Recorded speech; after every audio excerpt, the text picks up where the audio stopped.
திருவள்ளூரில் பெய்த கனமழையின் காரணமாக போலிவாக்கம் பகுதியில் தரைப்பாலம் வெள்ளத்தில் மூழ்கியது. இதனால் திருவள்ளூர் ஸ்ரீபெரும்புதூர் இடையிலான சாலை முற்றிலுமாக துண்டிக்கப்பட்டது.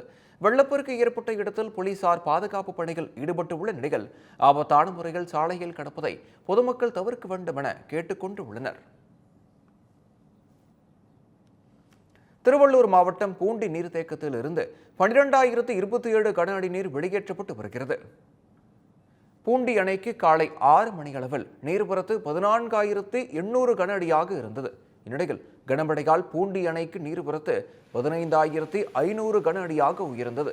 இதைத் தொடர்ந்து அணையின் நீர்மட்டம் 34.99 அடியை எட்டியது.